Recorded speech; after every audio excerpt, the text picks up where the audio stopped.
तो दोस्तों आज के इस वीडियो में हम बताएंगे कि अगर आपके भी आम के बाग में मटर बराबर दाना अगर आ गया है तो आप कौन से स्प्रे करेंगे।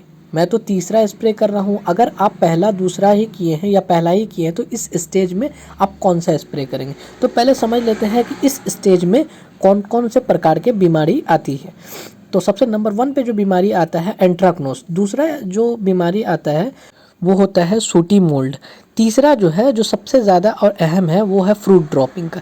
तो 3 टाइप की जो हमारे बागों में प्रॉब्लम मेजर दिखाई देता है।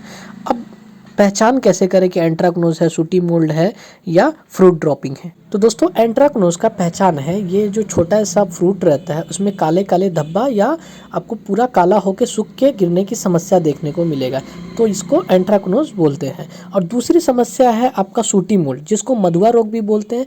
वो आपके पत्ते पे काला चिपचिपा सा पदार्थ छोड़ देगा पूरा रस चूस के, उसको हम सूटी मोल्ड या मधुआ रोग भी बोलते हैं। अब तीसरा जो हो गया वो फ्रूट ड्रॉपिंग हो गया। आपका छोटा छोटा जो दाना है वो जमीन में गिरेगा, या तो उसका डंटी पीला होकर गिरेगा या ऐसे ड्रॉपिंग की समस्या आएगी। अब हमें अपने बाग में ऐसा दवा चलाना है जो ये सब रोगों से मुक्त रहे। तो सबसे पहला जो मेरा है वो है फ्रूट ड्रॉपिंग का। आम गिरने की समस्या, जो उसका डंठल होता है वो कमज़ोर होता है, उसके कारण हम लोग का आम गिरता है। या दूसरा रीज़न सिंचाई भी होता है, अगर सिंचाई प्रॉपर नहीं हो रहा है तो उस वजह से भी आम गिरता है।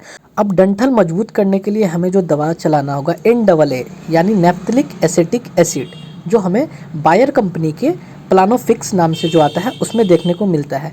और बहुत अहम चीज़ इसका डोज ध्यान रखें, इसका डोज 4 ml 15 लीटर पानी में हम देंगे।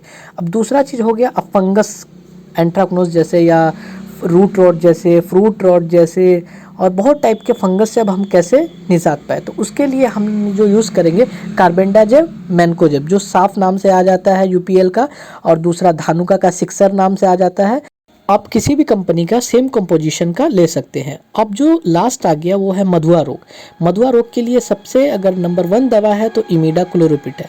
इमिडाक्लोप्रिड आप 17.8% ले लीजिए, या तो धानुका कंपनी का मीडिया नाम से आता है या बायर का कॉन्फिडर के नाम से आता है। आप किसी भी कंपनी का सेम कंपोजिशन ले सकते हैं। इसका डोज क्या रखेंगे तो इसका डोज 1 ml प्रति लीटर रखेंगे। इन सभी दवाओं के साथ आपको चिपको यानी सिलिकॉन चिप को मिलाना बहुत ज़रूरी है। और याद रखें आप स्प्रेडर वाला ही ले, इसका डोज हम 1 ml प्रति लीटर रखेंगे। इन सब दवाओं को एक साथ मिला के आप स्प्रे करें। यकीन मानिए इन दवाओं के स्प्रे के बाद आपको इन सब रोगों का प्रकोप देखने को नहीं मिलेगा।